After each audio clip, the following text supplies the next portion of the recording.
Hey, family. This is Steve Copeland from the Couch Conversation. Steve Copeland from the Couch Conversation. Steve Copeland from the Couch Conversation Show. Hey, family. I love y'all. I just decided I'd come on a little bit.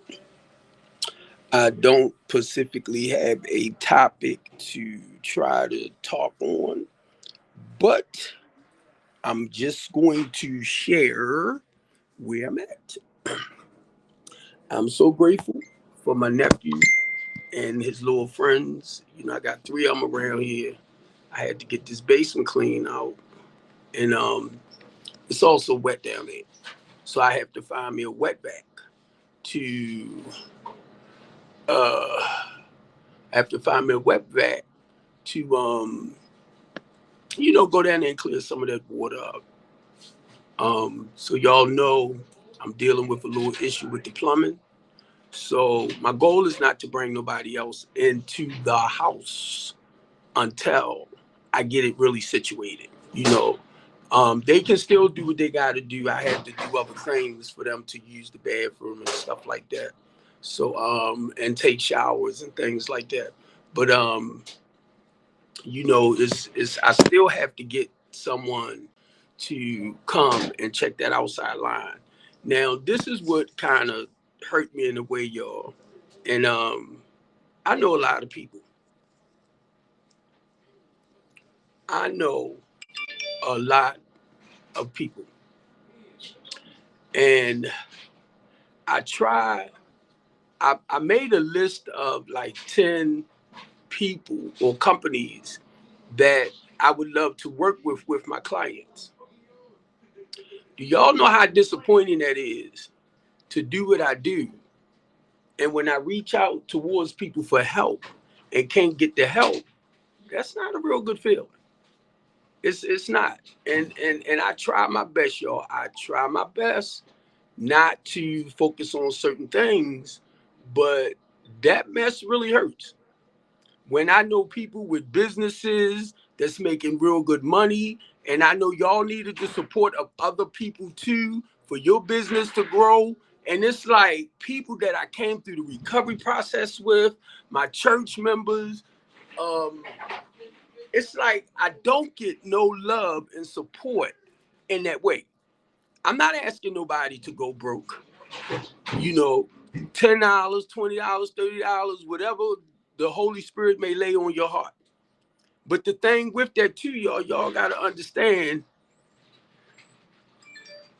I'm helping our most fortunate people. Now you got people that get paid that work for like HUD, social service, SSI, all of these places, our politicians. You got all these people that getting paid to actually do what I do, to feed and house the homeless people, and I can't get no support. And I was telling somebody the other day, right, and this is normal with a lot of y'all. People fight me more than they try to help me. Like they don't want me to really help the homeless and the less fortunate people. So if y'all sitting where I'm at and you really understand, is it can be depressing sometimes. It can be depressing because I see it firsthand. I see the struggle. I see the fight that our people go through. And I can't get nobody. I put my cash app up, and I'm gonna tell y'all right now, Gloria Green, she normally send me something when she can, but most of the time. Patricia, she normally sends me something. I got maybe three people, and I know mainly two, that will donate something to me basically whenever they can. And I cannot get y'all to do nothing, y'all. And it really, really kind of hurts because I'm looking at the stuff I do to help our people, and it's like I don't get the love and support that I feel like I really need from people that know me, know my heart, know my mind. I'm not trying to rob. I'm not trying to take. And y'all know I done dealt with a lot of people that does that. And y'all will donate money to them. And y'all know they crooked as shit. And y'all donate to their thing anyway. You know, and y'all know it where they at. So it's not for me to knock that. It's just to understand some people morals and values is kind of screwed up. I don't know if you feel more comfortable helping a snake than you would, I'm gonna say, a more of a God-centered man. So be honest with y'all, I had to move away from a lot of people, y'all. A lot of people. Um, I wish somebody can tell me straight out, like why they feel a certain way about me. Because know what? Whenever I become a part of something, my goal is not for me to take, it's not for me to steal. If you got a business and I become a part of your business or your nonprofit, it's to help that nonprofit grow. I know for a fact, y'all, we can't make the money or serve the people without supporting each other. I already know that. I already know that. And I'm just saying, I got over almost 5,000. Normally when I get to 5,000, I start deleting people off again. Mainly the ones I don't really deal with. And I mean, it's a lot of y'all, Republicans, Democrats. And let me see, I watch y'all run around, right, and talk about the things y'all want to do to help Baltimore City and this and that and this and that. And you know what? Whenever y'all see me on, or whenever I ask for support, and a lot of y'all that talking about y'all want to do this, do that, right? Um, y'all not really doing it. You're not doing it. You're going around meeting people, talking real good. And I'm talking about a lot of our politicians that want to run for office and all that type of stuff. But when it comes to our poor people, less fortunate people, y'all talk about what you want to do or you're going to do. But then you know me. You know I'm doing a lot of what y'all talk about doing. I'm doing it. So I ain't got to sit up here and just talk a game. I'm actually walking the walk with my talk. And I can't get y'all to work with me. And sometimes, you know, that really hurts because I find myself walking by myself a lot. And then when I tell other people who somewhat where I'm at, right, and they understand this is a lonely journey. So basically, for me, I figured I need to start reaching back out to like Communities United. I'm sorry, because Communities United is in the city. They fight for the democracy of Black people. A lot of y'all might not heard about them, but they fight laws that our politicians tend to create to hurt. I'm gonna say our people more, you know, and y'all understand this. If you live in a good life, right, and if you, I'm gonna say, uh, in that middle class of finances, right, where you making it? I mean, you're not rich, you're not poor, but you live in a middle class conservative life. You don't need the help of the system like some people do, right? So I don't know if it's to a point where it's like y'all don't care, like I don't give a freak, you know what I mean? But and I, to be honest, to some degree, I understand because if it wasn't from me getting into what I'm doing now on this level, I wouldn't understand myself. And not only that, one thing I know about places like, or people or organizations like Communities United, they tend to fight behind the scene when it comes to the laws and the bills and all this type of stuff. So a lot of stuff you might not see out front yet because we busy fighting behind the scene for it not to come into fruition, if you understand what I'm trying to say. So that's what I loved about Community United. And I'm gonna say this too, because I was thinking about it the other day and I'm talking to God. Community United empower you to do the necessary things for yourself. right?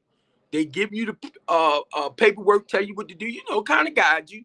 But what I found out in that process, a lot of people, even though we empower them to do things their own self, their self-esteem is still low.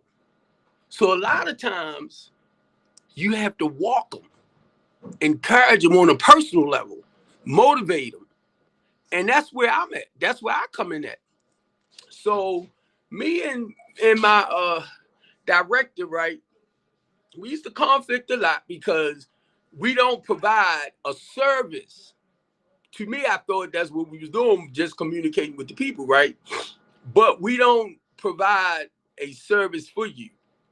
We just give you the information to do the necessary work for yourself.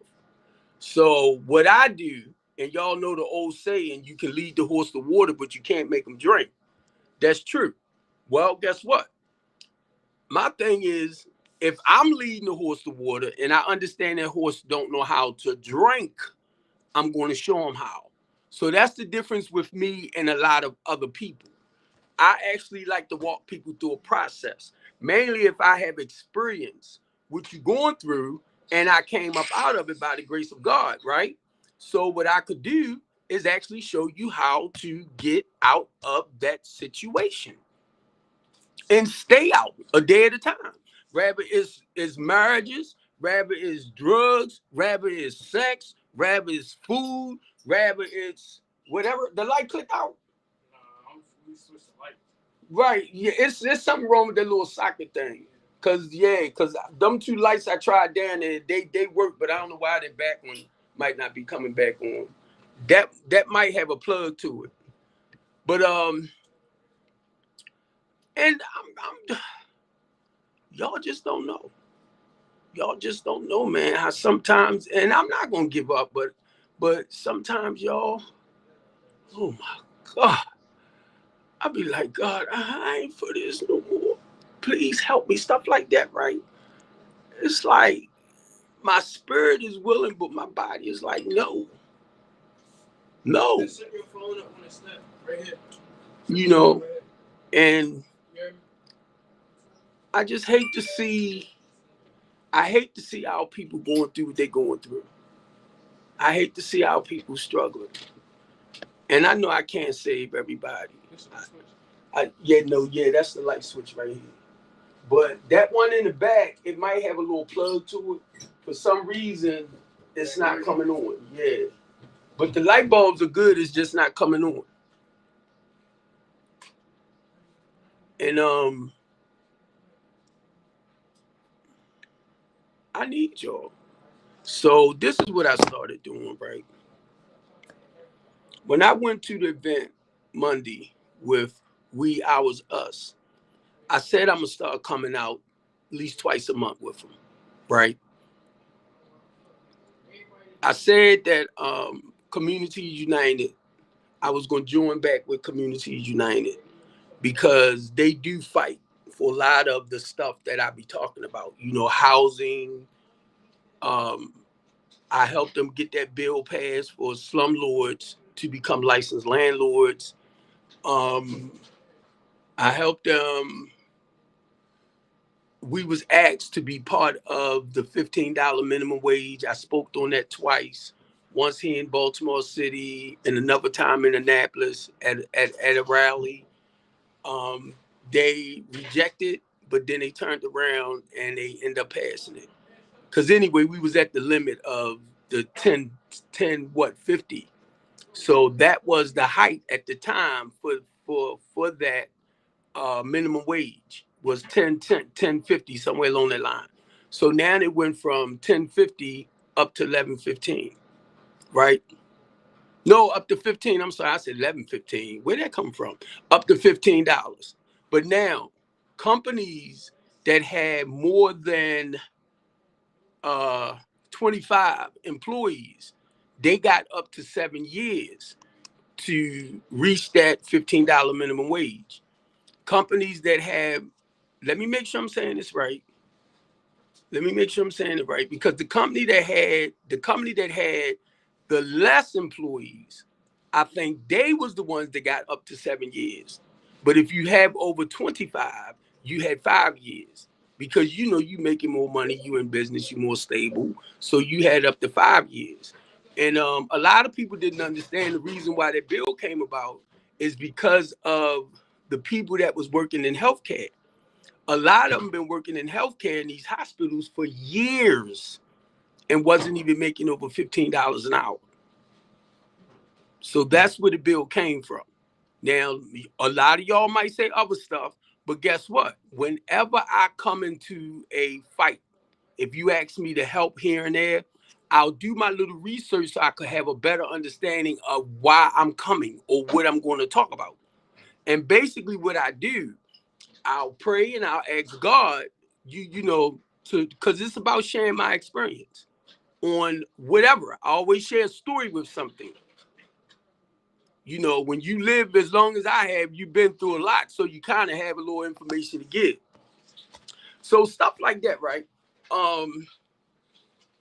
So I'm just saying this, y'all, because I need y'all support. And I got a men's group, and a lot of them guys on that page, I call them men of integrity, right? They either got businesses, they doing great things around the city. Once again, if it wasn't from people reaching out to your business, reaching out to your organization, you would not be where you at. And I can't understand why y'all don't feel the need to actually kind of support what I'm doing. I really don't. And then understand I'm dealing with people that are not my family. Most of them. They are not my family. These are y'all families that, you know, fell on hard time and y'all decided you can't come in my house no more. You can't this, you can't that, whatever reasons. And they're out on the streets. Most of everybody I talk to might have a mother and father. The father mad, so they don't want him in the house no more. Then you got a little young girl who got a baby or two by her boyfriend. The boyfriend get locked up. She's still staying at the baby's mother's house, where the baby father's mother house. And then all of a sudden the mother tell her she got to get the heck out too. These are the type of people that call me for help. These are the people that called me, Mr. Steve, I need some help because I'm over my boyfriend mother house and they told me, or she home and her mother chewing her out. She might be 19, 20 or something. Mother chewing her out because she wanted to leave. And rather than her taking that emotional and verbal abuse, they call me and see, can I help them?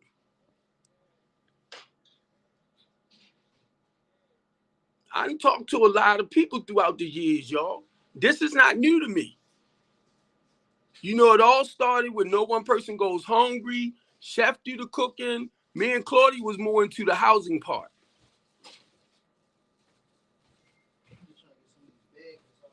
Wraparound service. Like right now, I offer people with other people's business because I'm not that structured yet where I'm somewhere where we got it all under one roof. But I know some people that basically have it all, or they using subcontractors too. So that's what I do. And I'm gonna tell you what I love about We're One.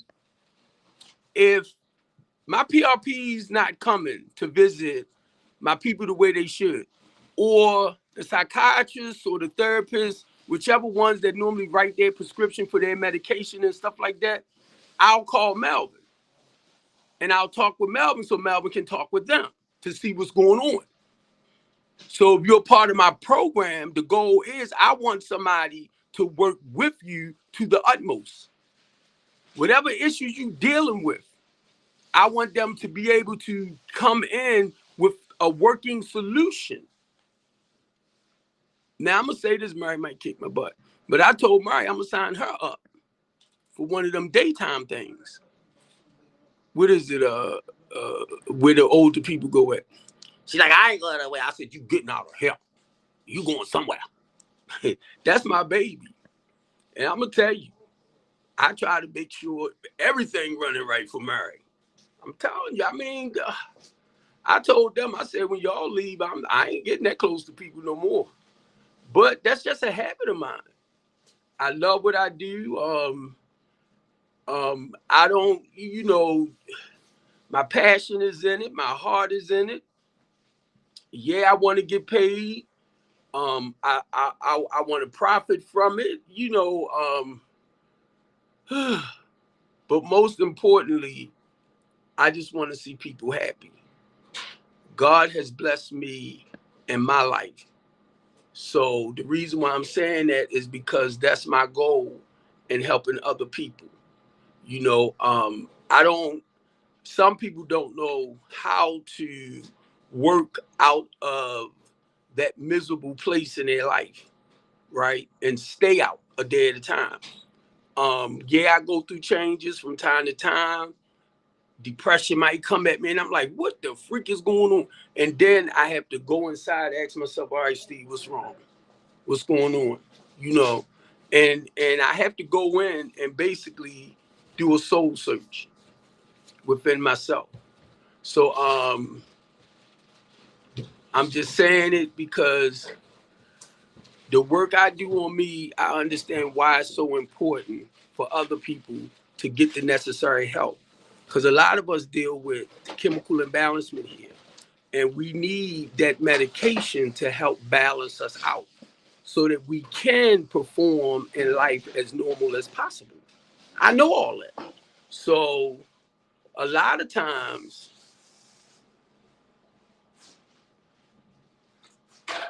a lot of times, I have to wait a minute. I just seen something I wanted to screenshot. Um, I have to do the work myself, y'all. And if it get to that point that I need to go and talk to a therapist, a psychiatrist, or something like that, there ain't no problem. Cause one thing I learned in that process too, I'm getting ready to come and look at it again too. One thing I learned in this process too, y'all, it's okay. It's okay to talk to, I'm gonna say, a mental evaluation counselor.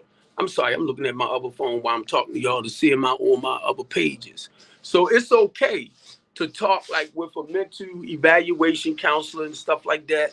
Because when I had to go talk to somebody about my marriage falling apart and I was in this emotional state, and the lady was like, you need to go talk to somebody. I said I think I went in like 2017 and talked to somebody.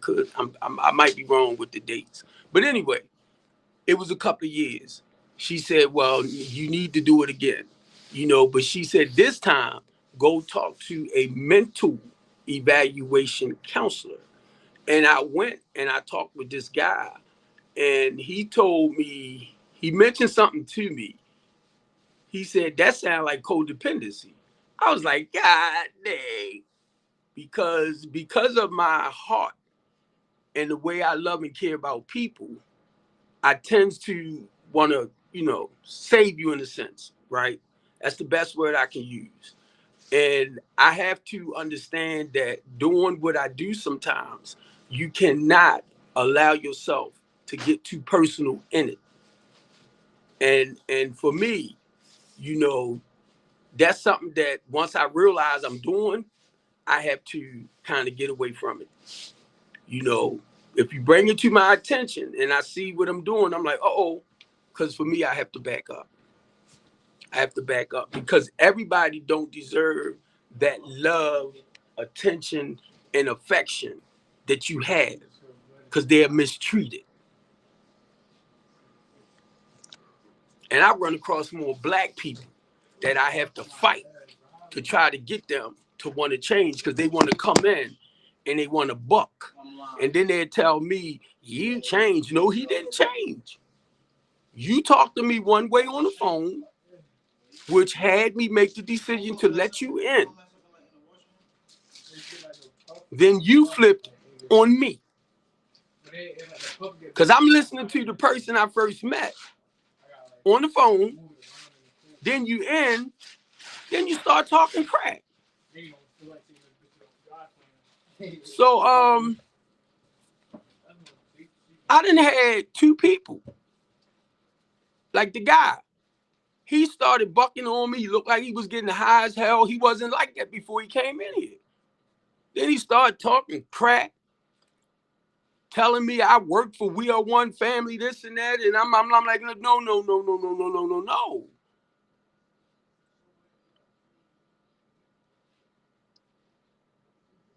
I had people do that.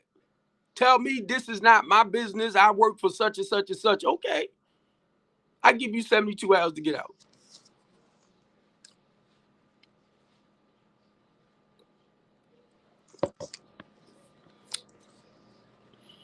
The girl told me I got to evict her. I said, understand, this is transition. This is a program. I can't charge you like regular rent money. I can't get you to sign a lease because that's not what this is about. Now, some people do month-to-month lease and stuff like that, which will make it, I think, a little bit better for them to have you put out. But then that's a process too within itself. So if somebody come in and they decide they want to stay in your house after a couple of months of not, well, paying you a couple of months and then decide they don't want to pay you nothing for the next few months and do what they want with their money while you go through the process. Well, with me and doing what we do, we can give you anywhere from 24 hours, if not right now. It all depends on where you at to get out the program. So she left her clothes upstairs in the room and told me I got to evict her. I said, that's not what this is about. That's not what this is about. So I explained, because one, two, she never was, I never signed her up for the program. I didn't do an intake. Social service told her at the end of January they wasn't paying for her hotel room no more. So she was afraid she was going to be out on the street. So my thing is, I said, well, if they don't, rather than sending you out on the street, I will help you for February. So March came around. She got a little bit of money. So my thing is, I think she said she got 500. It might be more than that. Social worker wouldn't tell me, but it might have been more than 500. So my thing is, just give me half. You in a single room, you and your son. Oh man, she went to wild out on me. I was like, whoa. But actually, I was going to tell her to give me $250 and get the other from her baby father. He hustled. So I figured, just to hold her till I can get her somewhere. Nah. So I told her, I said, not being smart, I did what I could. I need that room. I need the room. Then she started talking trash. Then she told her baby father that he said, he told me that she said I hit on her. I came for her to have sex. I said, no, I didn't. He said, she ain't got no reason to lie. I'm like, well, she lying on that, right? Because I'm not going to get you in here and take advantage of you like that. But I'm going to get ready to get off here because I got to make sure my basement's set up right. All right? I love y'all. I just wanted to come on a little bit and take care. And this is Steve Copeland from the Couch Conversation Show. Love y'all.